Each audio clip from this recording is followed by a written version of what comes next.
कई बार हमने लोगों की जिंदगी में अचानक होते बदलाव देखे होंगे।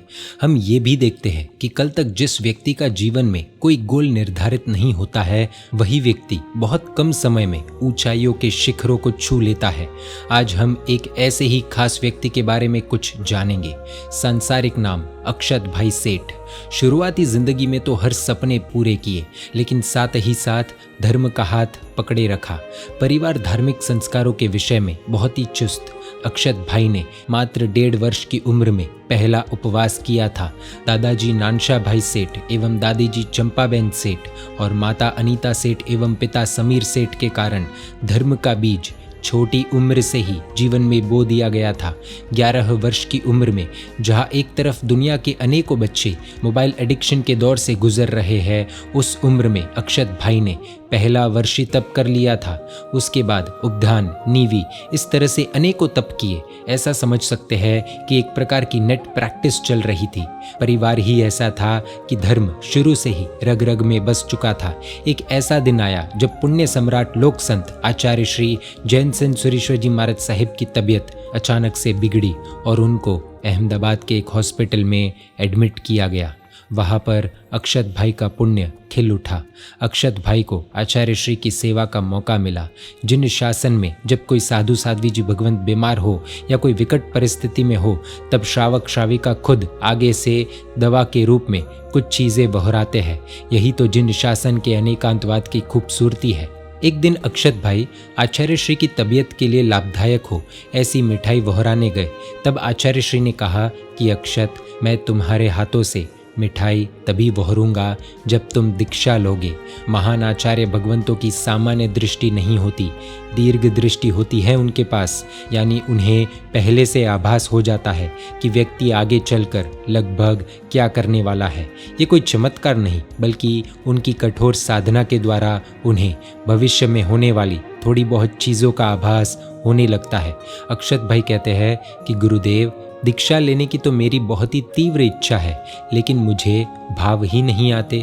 आचार्य श्री ने कहा कि ठीक है, मैं समझ सकता हूँ, लेकिन एक काम करो, तुम ये जो मिठाई मुझे बहराने के लिए लेकर आए हो, जब तक तुम्हारी दीक्षा न हो तब तक ये मिठाई का त्याग कर दो और संकल्प ले लो कि जब तक मेरी दीक्षा नहीं होगी तब तक मैं ये मिठाई नहीं खाऊंगा।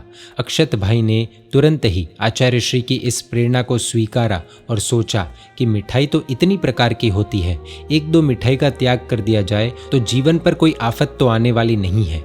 समय बीतता गया और कुछ दिनों के बाद आचार्य श्री का देवलोगमन हुआ। अक्षत भाई ने जब वह दृश्य देखा तो उनसे रहा नहीं गया। जब कोई अपना भी जाता है तो इतना दुख होता है, तो सोचने वाली बात यह है कि जब एक गुरु हमें छोड़कर जाते हैं तो व्यक्ति की क्या स्थिति होती होगी। ऐसी परिस्थिति में आचार्य श्री के वचनों का सहारा लेकर खुद को संभाला और आचार्य श्री की अग्नि को हाथ लगाकर मन में एक दृढ़ संकल्प लिया कि गुरुदेव, आपके जाने से मेरे जीवन की मिठास ही चली गई है।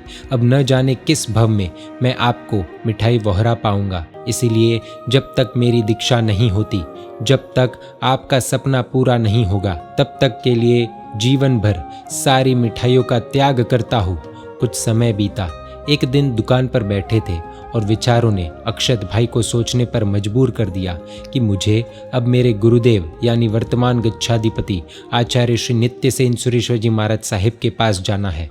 हजारों की भीड़ के बीच प्रवेश में गुरुदेव ने अक्षत भाई को पहचान लिया और मधुर स्मित के साथ गुरुदेव ने अक्षत भाई की वंदना को स्वीकार किया। गुरुदेव का यह स्मित अक्षत भाई को लुभा गया और धीरे धीरे संयम लेने के भाव दृढ़ बनते गए और फिर गुरुकुलवास में रुकने का हुआ। बहुत कुछ सीखने को मिला। मटेरियलिस्टिक वर्ल्ड की रियलिटी को करीब से जाना। इस तरह से 1.5 वर्ष तक गुरु भगवंतों के पास रुककर साधु जीवन को करीब से जाना। बहुत कड़ी ट्रेनिंग हुई और अक्षत भाई ने अंत में निर्णय कर लिया कि अब मुझे दीक्षा ही लेनी है। दीक्षा का मुहूर्त निकला। मुहूर्त था चैत्र सुदी 13 यानी भगवान महावीर स्वामी के जन्म कल्याणक के दिन, जो इस वर्ष 25 अप्रैल 2021 के दिन था, महावीर प्रभु के शासन को एक और अद्भुत जैन साधु की प्राप्ति हुई। दीक्षा के बाद अक्षत भाई का नाम रखा गया मुनिराज श्री आध्यात्म सेन विजय जी महाराज साहिब। आज भी जब कोई व्यक्ति मुनिराज श्री को वंदन करने के लिए जाता है तो यही कहता है कि आपने दीक्षा ले ली, विश्वास ही नहीं होता। एक ऐसा व्यक्तित्व जिसके लिए घूमना, फ्रेंड्स, कैफे, अलग अलग जगहों पर घूमने जाना, ब्रांडेड कपड़े आदि ये सब सामान्य हो गया था, और वह व्यक्ति दीक्षा। पर कहते हैं ना, एक समय जरूर समय बदलने के लिए आता है। जब गुरुदेव प्रबल पुण्य के स्वामी परम पूज्य आचार्य भगवान जैन सिंह सुरेश्वर जी महाराज साहिब का देवलोकगमन हुआ, तभी दिल में यह संसार की नश्वरता का अनुभव हो गया, और साथ में जन्म से ही माँ बाप और परिवार के संस्कार के द्वारा संयम का बीज बोया हुआ ही था। पर ऐशो आराम की नगरी अहमदाबाद में मौज मस्ती वाले फ्रेंड्स के बीच में रहकर ये कैसे संभव होता। इसके लिए एक दिन गुरुकुलवास में जाने के लिए सोचा। बस वही दिन उनके लिए उनके जीवन को बदलने वाला साबित हुआ। 1.5 साल गुरुकुलवास में रहकर अपने जीवन में प्रबल वैराग्य को धारण किया। जब उनकी दीक्षा का मुहूर्त निकला तब लोग आश्चर्य में आ गए कि सही में अक्षत भाई दीक्षा ले रहे हैं। दीक्षा विधि में जब उनका मुंडन हुआ तब मुंडन करने वाला नाई उनके रूप को देखकर रो रहा था। उनका जो त्याग था, उनका संयम जीवन प्राप्त करने के लिए जो उमंग था, वह सच में देखने जैसा था। जिनकी दीक्षा प्रभु के जन्म कल्याणक के दिन यानी कि चैत्र सुदी 13 के दिन गुरु जन्मभूमि पेपराल में हुई, जिनकी दीक्षा कई लोगों के जीवन में परिवर्तन की निमित्त बनी, आज भी लोग सोचते हैं कि यह व्यक्ति ने कैसे संयम ग्रहण कर लिया। इसीलिए कहते हैं कि कोई भी चीज़ दुनिया में इम्पॉसिबल नहीं है। आज वे मुनिराज गुरु की आज्ञा में सुंदर संयम जीवन जी रहे हैं। अक्षत भाई यानी मुनिराज श्री आध्यात्म सेन विजय जी महाराज साहिब अद्भुत संयम जीवन जिए, जिन शासन का नाम अमर करे, गुरुदेव का नाम दीपाए, यही परमपिता परमात्मा से मंगल प्रार्थना। जैन मीडिया पर ऐसे वीडियोस आते रहेंगे। देखने के लिए आपको Jain media YouTube channel subscribe कर नोटिफिकेशंस के लिए बेल आइकन प्रेस करना होगा। आप हमें फेसबुक और इंस्टाग्राम पर भी फॉलो कर सकते हैं। परमात्मा के आज्ञा विरुद्ध कुछ भी कहा हो तो मिच्छामि दुक्कडम।